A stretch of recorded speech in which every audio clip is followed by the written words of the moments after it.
Hey everyone, welcome to an unprecedented psychological game. The killer left sleeping pills on one hand and a phone in the other, giving the woman the choice, just call for help.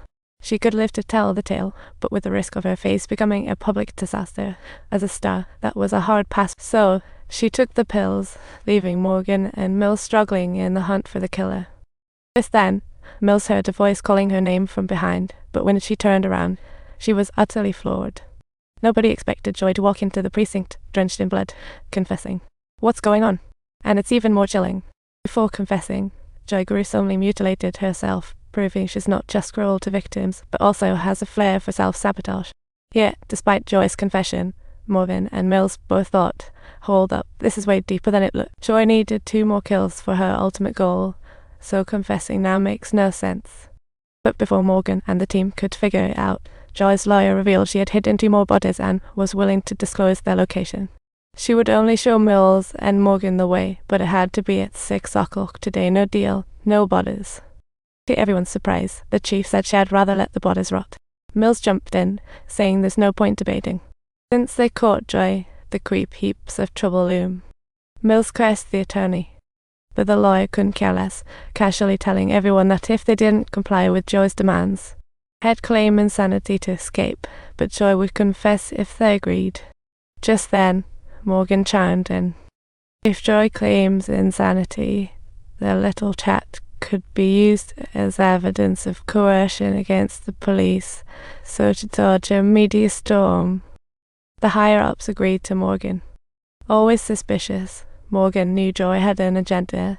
Soon he and Mills escorted Joy to the hiding place of the bodies, though she was dragging her feet every step of the way. Like, seriously, can we just get there already? Come on, let's just hurry it up, Joy.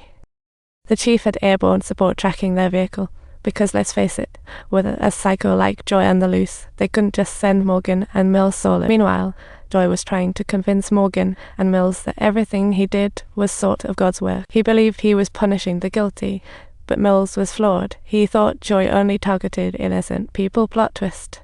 Kicker. Joy thought this evil was so common in society that people just accepted it wasn't that a convenient excuse. But hey, no more tolerance.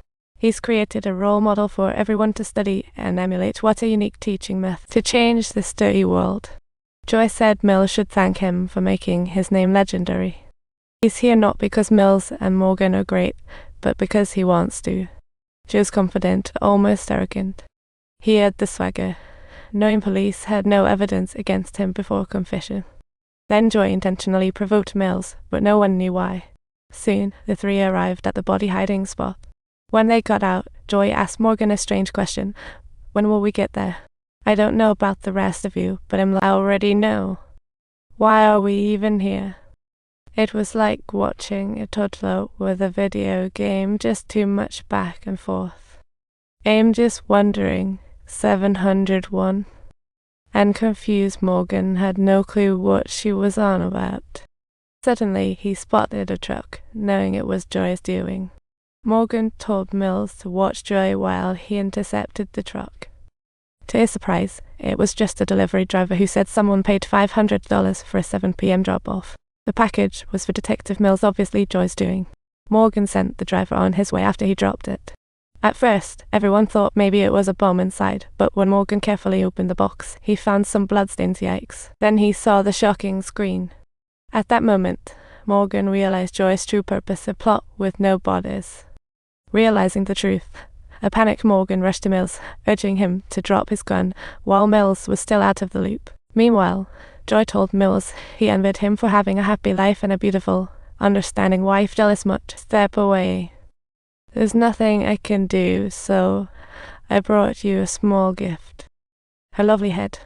At this moment, Morgan rushed back, tossing his gun aside, desperately trying to persuade Mills to do the same. After hearing Joy's words, a heartbroken Mills snapped, demanding to know what Morgan saw, and Morgan's silence said it. Morgan had seen Mills' wife's severed head, and they all fell into Joy's trap. Once Mills got the truth, he lost it in sheer despair. Overwhelmed, Mills wanted to shoot the horrifying monster, but his duty as a cop stopped him, losing his last shred of sanity. Joy provoked Mills, hoping for death, thinking Mills' jealousy would lead to murder. If Mills went ahead and shot Joy in anger, it would fulfill Joy's twisted plan, where he'd ultimately kill Mills out of fury, as if this couldn't get any crazier. So, Morgan urged Mills to chill. When Joy dropped the bomb, Mills' wife was pregnant. Turns out she had hidden that from him, fearing it would mess. So, in this foreign city without friends, his wife had kept the pregnancy news to herself. How heart-wrenching. She had only shared that secret with Morgan, and once Mills got that confirmation, he couldn't hold back anymore. He shot Joy right between. At that moment, Mills aimed to kill the monster who harmed his family. Joy had committed the 7 deadly sins. The plan to set an example was complete. Mills, the innocent victim, despite killing Joy. If you enjoyed this story, don't forget to hit that subscribe button and leave us a comment.